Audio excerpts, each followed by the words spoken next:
Good evening, ladies and gentlemen. You are here with the Third Shift Nerds. You've got Nice Guy Eddie.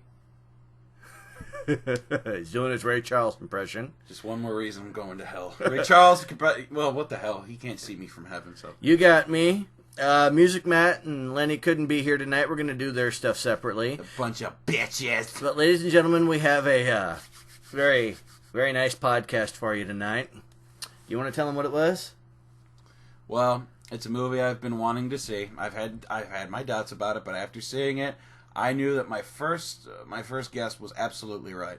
We went to go see The Hateful Eight, which is basically, for those of you who have never seen a Quentin Tarantino movie, if you do not like bad language, nudity, or shit ton of gore and violence, look away now, because that's exactly what we went to see. It is a 3-hour movie? About 2 hours and 35 minutes or something like that. Yeah, about 2.5 hours. So, for those of you with weak bladders, piss before you go in, because you don't want to miss a second of this. Oh, yes. One thing that I liked about it, and I heard, really popular about it, is how funny it was. And it was. It was very funny. And there is some, don't get me wrong, all of Tarantino's movies has something fucked up or violent in them. Like, when I watched Pulp Fiction, and there was the whole Gimp thing, and, poor Marcellus Wallace getting raped by the rednecks. Okay, yeah, that kind of irked me the wrong way, but trust me, it doesn't even compare to what happens in this film, and you will know what I mean when you see it. This has an all-star cast, and you know Tarantino, he's going to have a lot of these actors in it. It's got Samuel L. Jackson, Kurt Russell, Jennifer Jason Leigh. It's got the great Tim Roth, the great Michael Madsen, Walter Goggins. Was it Walter Goggins or Walton? Walton Goggins, excuse me. I remember him. He's the guy that got his face blown off by Otis in House of a Thousand Corpses. He took forever, too. Like, the camera was leading out, and it was just like, 1 Mississippi, 2 Mississippi, 167 Mississippis later. Yeah. Just shoot him already! You got the gun in front of the head, just shoot him. Be done with it. Now, this movie is great for several reasons. I love the way that it looks. Oh, yeah, crystal clear. Quentin Tarantino actually did this on a 70. He filmed all of this in 70mm film. Well, yeah, he wanted to pay tribute to the real Grindhouse pictures, and the way he put the credits and the font of the credits was basically said that all together. What else I liked about this movie is it's not your typical Western. It's not filmed in a desert town or someplace dusty or hot or like Arizona, some shit like that. No, this is in not Wisconsin, Wyoming? Yeah. This is in Wyoming in the middle of a blizzard, so there is snow everywhere. Yeah. It basically looks like a bunch of cowboys. It looks like a bunch of cowboys took shelter on Hoth, basically. Yeah, and it's like Ed said, it's got blood, it's got guts, it's got language, and it's by far, right now, probably the best movie of 2016 that we've seen so far. Thanks to him, it's my first birthday present, so I thank you for that. I laughed so hard. There was that. See what else we had going on? We had going on down there. I mean, we didn't see Quentin Tarantino in the movie. I know, Andy was hoping for a cameo, which is rare because Tarantino, as far as I can tell, has been in every single one of his movies. Well, I guess it didn't feel. I guess it just there wasn't any parts that felt right for him. But this movie, just from a cinematography standpoint, is huge. I recommend that if you can go see it, that you go see it, especially on a 70mm screen like we did. Oh, yeah. Don't wait and see it like when it comes out on DVD or when it comes out on Blu-ray. I say go to the theaters. Go to the theaters. You're gonna have fun with it. It's like when we went to go see Star Wars. That's not something you get on DVD and see that at home unless you got one hell of an entertainment system. If I would have known that Star Wars was coming out to IMAX, we would have went up to Ann Arbor and saw IMAX. But yeah, but don't you want to do that for Batman Superman? Yes, we're actually going up to see IMAX for Batman versus Superman: Dawn of Justice. And the thing is between IMAX and like 70mm is IMAX goes all the way out, like this. Yeah. 70 millimeter is like this, but it's a lot wider and it wraps around. I know that there's some probably stuff on the side we're missing, but who the that's my only question is when they did widescreen, I'm like, what the fuck are we missing on the sides? Some guy fixing a light or eating a hoagie? What the fuck? Who cares? But it's a great movie, great story. Even in the beginning, it just sucks you in, and you're, it's kind of like a murder mystery almost. In a way, yeah. It's basically a story of 8 vicious people basically stuck together in a haberdashery in the middle of a blizzard, and it becomes who's who lives, who dies, who did what, who fucked over who, So yeah, it's interesting to watch. It's very interesting to watch. I would recommend it to anybody who loves Tarantino, because this is my 3rd favorite Tarantino movie right here. My first favorite, Pulp Fiction. My 2nd favorite, Death Proof, and this now, The Hateful Eight. My 3rd. Now, see, this has got that Tarantino feel to it. It's got that. It's kind of bouncing around. It'll show you this segment, then this segment. It'll go back to this segment. It'll do this segment, and then at the end, it always puts it. It shows how it all came together. Oh yeah, well he's famous for doing that. Like someone's gonna be like, "Wait a minute, I don't get it," and it's just like, "Pay attention to the movie." He's gonna go back, he's gonna give you a refresher course. Hold on here. Oh yeah. Well, that's what makes his movies iconic. I mean, we were in the theater. We saw people, laughing. We heard people crying. I myself was just throwing shits and gigs out there. It was hilarious. So I thought it was pretty funny. I mean, if you have a twisted sense of humor, you're definitely gonna love this movie. If you have a weak stomach, I strongly advise against it. Do not take your children to see this. If you do, you may have problems in the future. Yes, they actually said that it has a lot of language, and it drops the N-word. I think they said probably 2 to 3 times a second.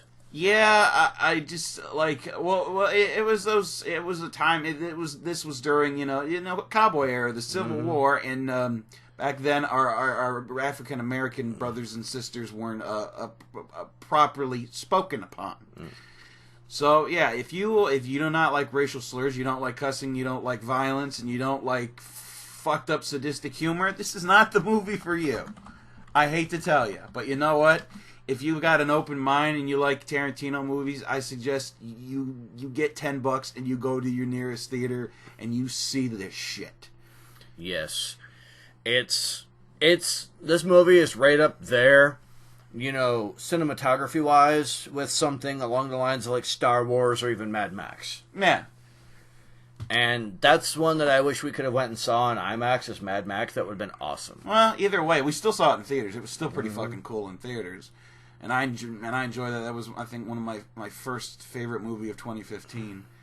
And this one, I would think it'd be like, I don't know how much money they poured into. 44 million. 44 million? Shit, dude. I mean, like, I don't know how you put it in 44 million. You're like out in the middle of the snow. You find a shack. You find a couple of things. That 44 million? Mm-hmm. Where the well, okay, yeah, you got to pay the actors too, but the horses, all of the scenery, the sets and whatnot. Costumes, the weapons. Well, yeah, but then again, let me tell you something. I don't think this wasn't a set. It was like when they showed the scenes from Hoth. That wasn't a set. They were actually, I forget, in a Norwegian territory, and it was snowing like a son of a bitch. And basically, it's the same thing here, except cowboys trapped in a blizzard. That's what makes it interesting, is because every time I think cowboys, I think about some people, gunning it out in the old west, out in the desert. But this one actually has got a different feel to it. Actually, the scenes for Hoth and Empire Strikes Back were filmed in Norway. Norway? I was close. Sub-zero temperatures. It sounds like it. Yeah. They're just like, Ben, Mark, the camera's not rolling. Ben. Legendary producer Ennio Morricone, yeah, who did Well, he did the He did The Godfather. He did The Godfather. Scarface. He did. John Carpenter's remake of The Thing. Yes, and he also... There was one point, you remember when Sammy ran out of ignition? Mm-hmm. That was from The Thing. I knew because I heard that clip, and I was like, you jacked that from The Thing. What the fuck, dude? Oh, well, John Carpenter, if you're out there, big fan. Mm-hmm. Thanks for letting him use it. Greatly appreciated. Oh, yes. Apparently they were saying that, according to Quentin Tarantino, his two primary influences were The Thing and Reservoir Dogs for this movie. Well, I can figure that out from The Snow, because there was a shit ton of it. Like, Reservoir Dogs, this kind of makes more sense, but these people are a lot more vicious than any of the Reservoir Dogs. Takes place in the same universe as Django Unchained, even though it's not a sequel. Yes, that's another thing that you will notice about Tarantino's movies. Besides this one and Inglourious Bastards, they are all related somehow. I was watching a video on YouTube, and it was explaining that Vincent Vega from...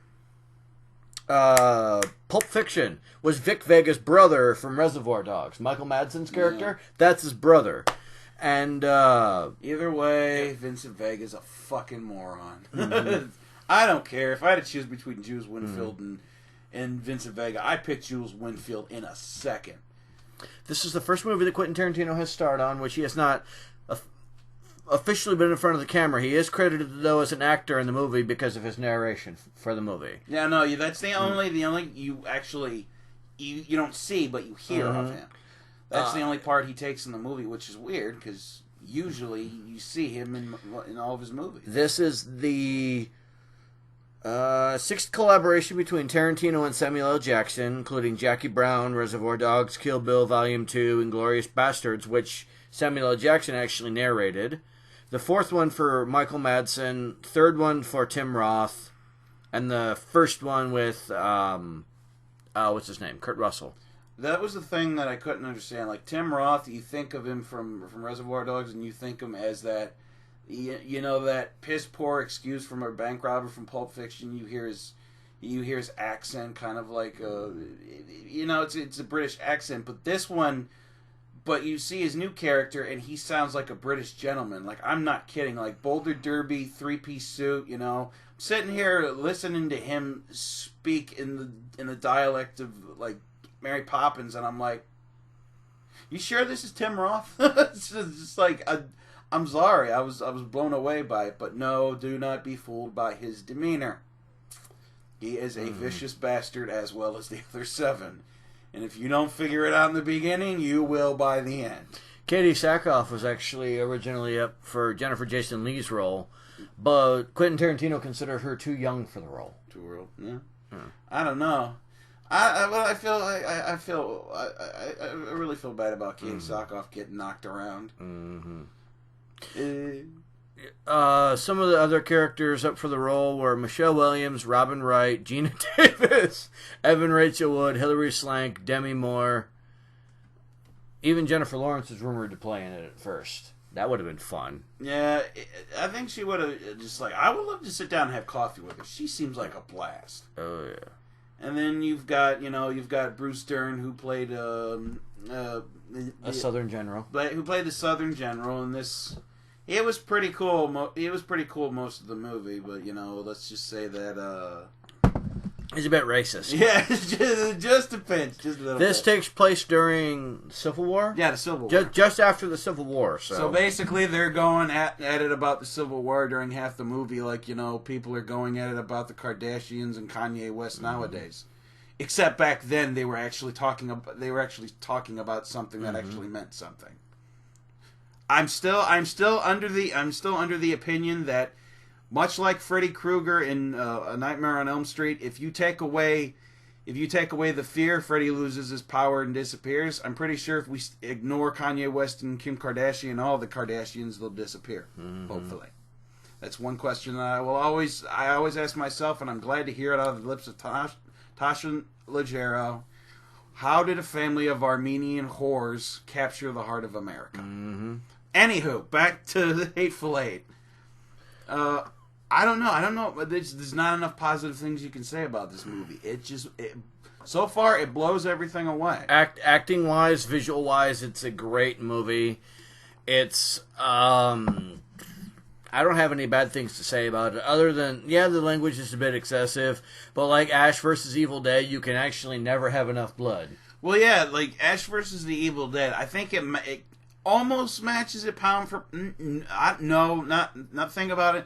There's gallons in like the last episode we watched The Evil Dead, and this one, I wouldn't say there's gallons, but there is quite a bit. Like, I think enough to make you nauseous. Mm-hmm. There's just you see people get wounded in this movie, and yes, people are going to get shot, and people are going to die in this movie, and it's not going to be a pretty sight.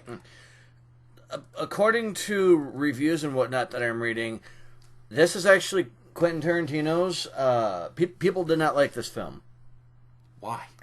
They said that it was too long, the movie was too predictable, and it was boring.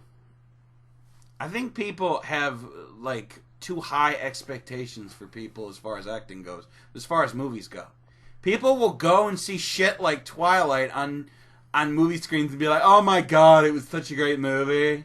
And then they're going to go to this masterpiece of awesomeness and just be like, oh, it was too predictable, it was too long. I had to stay away from my Facebook for over 2.5 hours, then I'm pissed. So, you know what? Shit on those people. Because, I'm sorry, I thought it was a great movie. You don't, well, that's your problem. It's nominated for 3 Golden Globes, Best Screenplay, Best Original Score, Best Supporting Actress in a Motion Picture for Jason Lee. Yeah. It's also up for a Critics' Choice Movie Award, Best Acting, Best Cinematography, Best Composer, Best Hair and Makeup, Best Original Screenplay, Best Supporting Actress. It's also up for a, Oscar for Best Film. Holy crap. Suck it!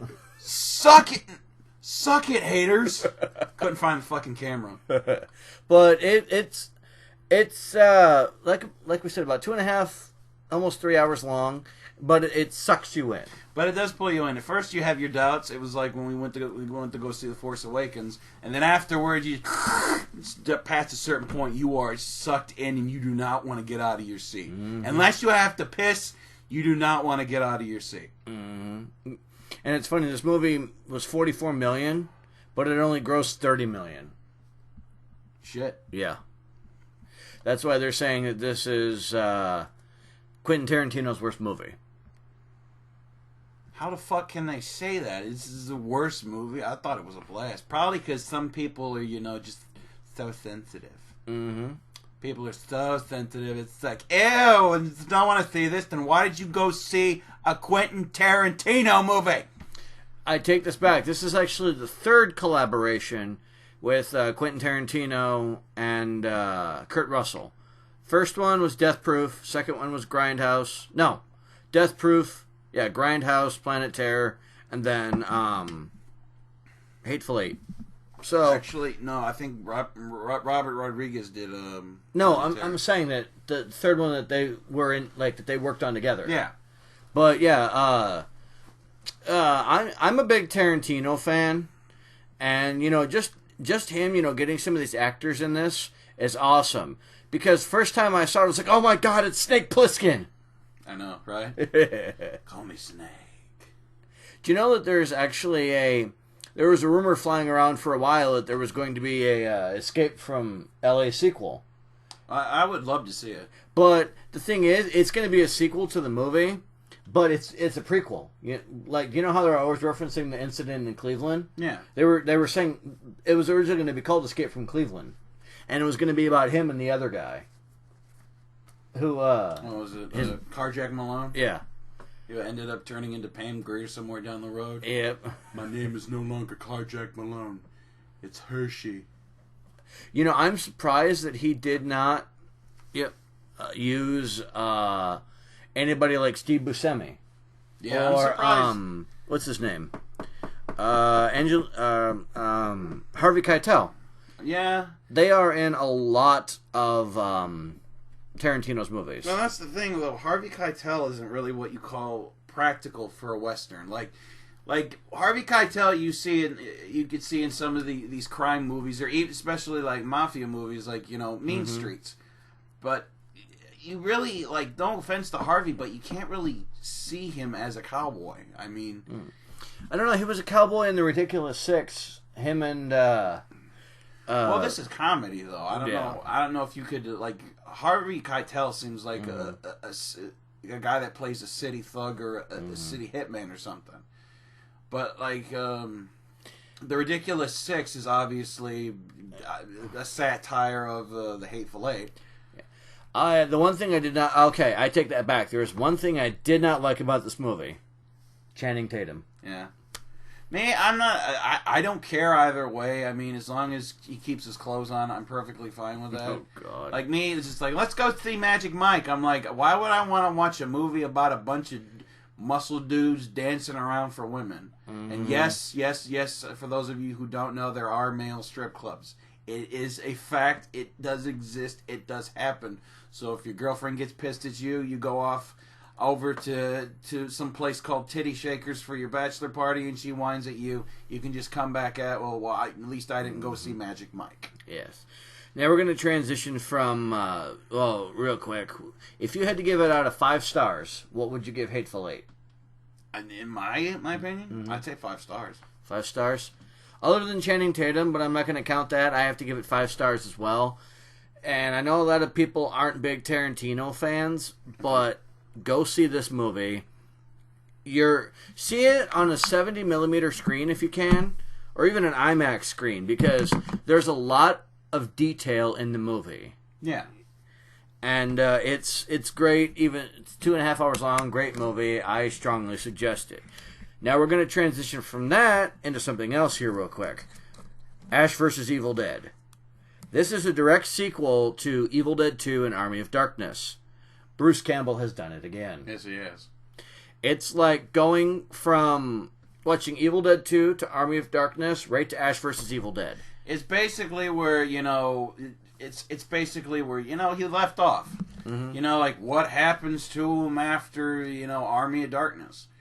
And then, he goes back to his normal life, and then, the next thing you know, one thing leads to another, and Ash is back at it again. Ghostbusters, Ghostbust, Buffy slays vampires, and he kills demons with a shotgun and a chainsaw. It's just it's science, basically, or horror movie science, and it's just great to see Bruce Campbell still out there. That was his biggest role, and he still has a lot of respect for it. And he came back willingly to want to do this, and I think fans are really pleased so far. I know isn't it picking up for a second season? Yes, it's picking up for a second season. I watched the first one. We both did, and it's hilarious. I enjoyed it. I did feel bad about that one chick who died the last one. I believe her name Samara Weaving.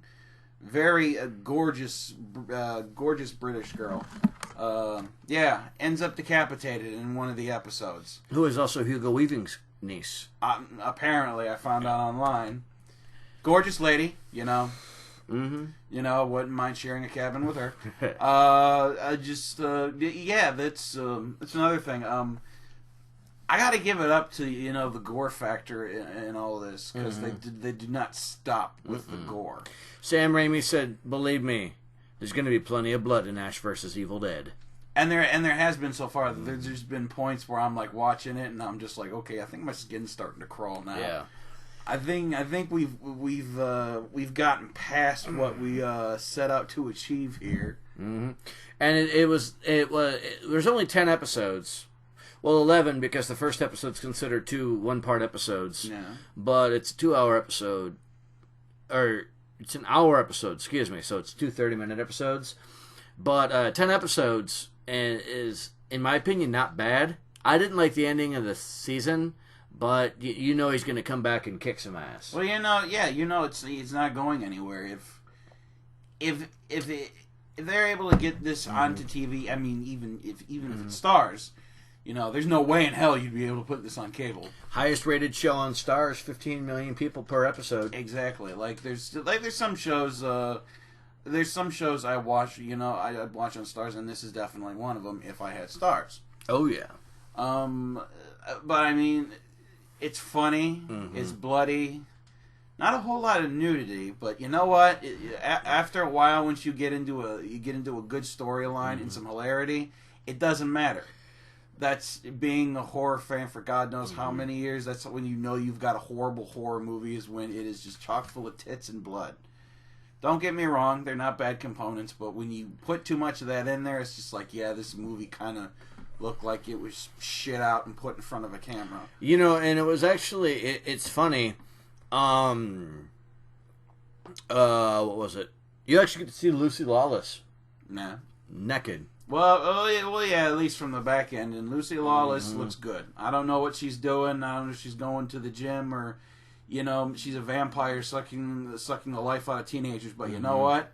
She looks damn good. A damn good-looking New Zealand woman. Oh, yes. And, it's just, one of those things, where it's good from start to finish. And if you've actually seen... Ash vs. Evil Dead, or you've actually seen Army of Darkness, I recommend it. Well, I'd say see all both Evil Deads and Army of Darkness first, and then watch this so you can you can go around, you can get a proper pattern of it. And the thing is, though, the first one was meant to be a horror movie. It wasn't meant to be humorous at all. Then the second one kind of kicked in for that. Then Army of Darkness came in, and it kind of became the shtick. And that's basically what it is now. It's just like horror comedy, and it's so far one of the best I've seen. The only one I wish that could still be on TV today was Todd and the Book of Pure Evil. Yes. If they ever could do a crossover between two great rated R type shows, that would be awesome. Evil Dead and Book of Horrors, yeah. It's just like the Book of Pure Evil. Necronoma? No, the Book of Pure Evil. They're just looking at each other like you just look like Ash looks back. When the fuck were there two books of evil? For the company who does Mortal Kombat, Capcom, I think, or somebody along those lines, for Mortal Kombat 10, they've actually introduced a lot of characters. They introduced Michael Myers, they introduced Jason Voorhees. They're talking about doing Ash Williams from Evil Dead. He'd actually have a chainsaw hand in one hand and a shotgun in the other. That would be awesome. So I played an Evil Dead game for, I forget what it was called, but it was for PS2. Whoa! Oh my God! Flashback. Unlimited shotgun ammo. You had to find the chainsaw hand, but it was fun. You get to shoot some zombies and decapitate some zombies, and that always the horror fans it always makes them happy. Not to saying that like things like Grand Theft Auto don't make people happy as is. I know I get quite gleeful when I stand at the overpass cars coming down the ramp and I'm picking them off as they're driving by. Sniper! But it's like just watching this. Even these 10 episodes from start to finish. It's about 10-12 hours long. So, but it's epic. I recommend that you watch that along with the I recommend you watch that and the Hateful Eight. You're definitely going to get your kicks out of it. That's the other thing about the Hateful Eight. That was funny. Yeah, it was extremely funny. Having a twisted sense of humor definitely helps too. Oh yes. It's just, oh my God. But yeah, I think give it a chance. Go in, let your fucked up side come out. Just as like people are gonna think you're a terrible person. Well, fuck what other people think.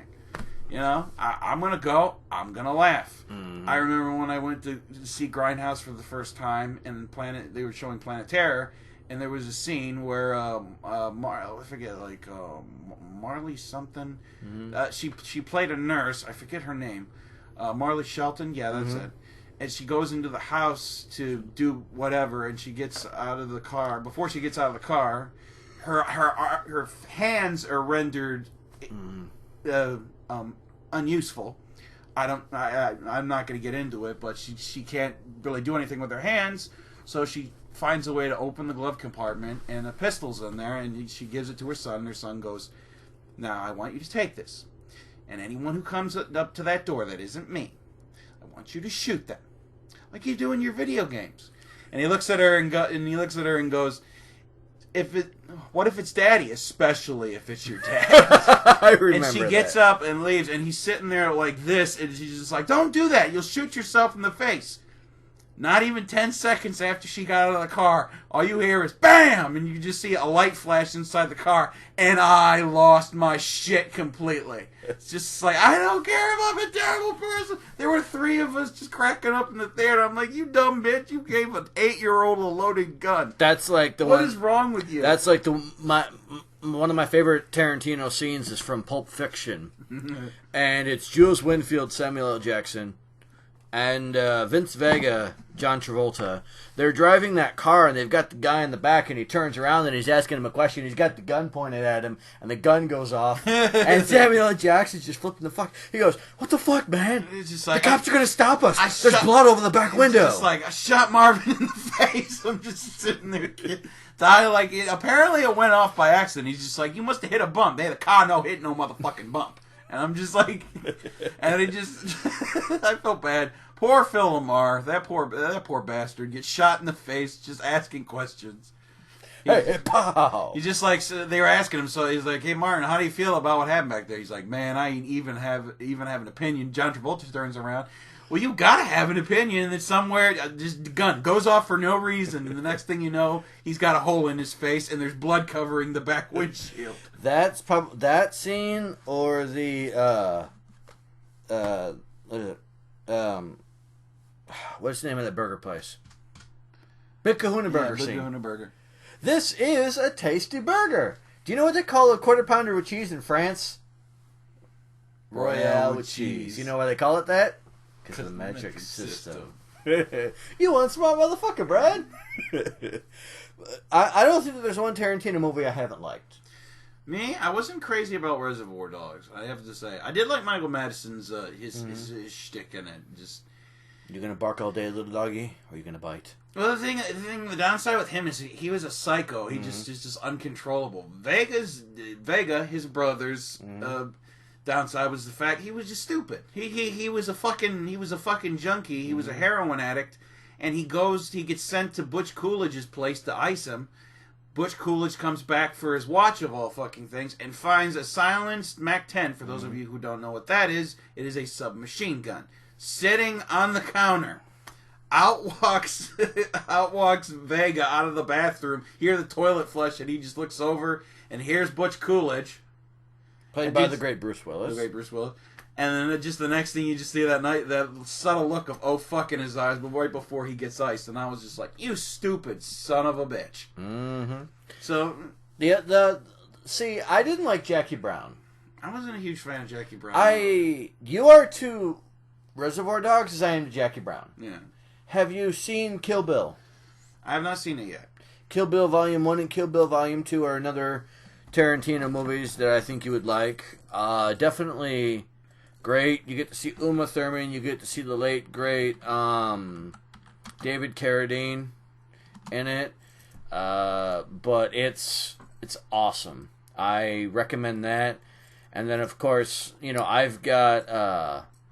I have Reservoir Dogs myself. I think that's probably my second favorite Quentin Tarantino movie. Right behind Inglourious Bastards. Oh, he did Django Unchained, too. And I still haven't seen that yet. A great movie. That's another one that he worked with Samuel L. Jackson on. And the great Leonardo DiCaprio, who should have won an Oscar for that. I take that's personal opinion. Yeah. It's because he needs to win an Oscar. Yeah. Because, Titanic didn't do well enough, apparently. Yeah. But, Michael Madsen, psychopath in Reservoir Dogs. That's what made him interesting, but also what made him unstable. Like he just was like, this guy's loyal. You can't talk shit about him. He's a fucking psycho. You guys are trying to rob a bank, and you got Charlie Manson over here cutting some cop's ear off and then setting him on fire. What the fuck? It's like, you ever listen to K-Belly Super Sounds of the 70s, and he's dancing to frickin' Steeler's Wheel, Stuck in the Middle with You. Looking back on the track for a little green bag. And this is basically what happens after he slices some poor cop's ear off. And through it all, cop ends up dead anyway. It's just like, blam, blam. And I was just like, that guy was supposed to go home with no ear. What the fuck, man? It's funny because, what was it? This is one of the only movies that Tarantino actually leaves ambiguous. Yeah. If you don't know if the character dies or not. No, you don't. You do not know if the end character or characters end up dying. You know, it's just one of those pleasure points. Well, maybe they lived, maybe they didn't. Mm-hmm. But no, it's a great romp. Mm-hmm. It is definitely worth the money. I don't know what other rated R movie that's going to come out this year that I think can like stand up to it. Deadpool. Well, that has yet to be seen, but at least it won't be seen till February. So, but right now, yeah, so far the best movie of 2016 for me. Mm-hmm. It's gonna be awesome, and we highly recommend that you guys go see it. It's hell yeah, great movie. Scrape some change together and go see it. You won't be disappointed, unless you're tentative. Yes, so I definitely think you guys are gonna like it. Deadpool is another movie that is gonna be about an hour and 46 minutes. That's not bad. Yeah. And Deadpool's actually going to have Morena Baccarin. I don't know who that is. Sure. Gina Carano, Ryan Reynolds, Stan Lee's going to have a cameo. He always has a cameo in it. He says he did not have a cameo in the new Fantastic Four. That is why it failed. He said that's why it failed, and I was just like, well, look at this motherfucker over here getting all narcissistic and shit. He might as well. He's getting old. He's older than Jesus. Mm-hmm. It's Deadpool's another one we're going to be doing a podcast for. Hopefully we're going to have a couple of people coming in and giving us their professional opinions on it. And not be bitches like Lenny and Matt. But we're going to try to, speaking of Lenny and Matt, we're going to try to have them go see the movie and get their opinions on it if we can't. That's my opinion on it. So, great movie. Definitely recommend it. I'm going to say that. I don't care. And I'm going to say this. It's definitely my top 10 for the year. Yeah, I would say so. Maybe my top 5, but depending on what winners and shitters come out this year. I mean, we have a couple heavy hitters so far. We've got Deadpool. We've got Batman, Superman. We've got Suicide Squad. We've got Captain America. We have Doctor Strange, which is another Marvel movie, and we have Star Wars Rogue One. Star Wars Rogue One is actually going to be about the rise of the rebellion from the 4, 5, and 6, and them, fighting the Empire. And basically, they said that a rebellion officer has stolen the plans to the Death Star, and they're trying to get it back so that way the Republic can't counter it. No. So it's definitely supposed to be a good movie. We'll see. And then, we obviously have the one movie I'm not going to go see next year is X-Men Apocalypse because it's total shit. So, I don't know. We have a couple, heavy hitters this year. So, we're definitely going to be bringing you Deadpool, a Deadpool podcast, a Batman, Superman, a Suicide Squad, Captain America so far. So, yeah, definitely my top 10 so far. I give it 5 out of 5. He gives it 5 out of 5. You know it. So, it's Tarantino. We're a bit biased because we're big Tarantino fans, but go see it. Anything you'd like to add? Stay classy, America. Stay thirsty, our friends. Stay thirsty, our friends. We'll be back for the next podcast, and we'll be having updates for you, so stay tuned.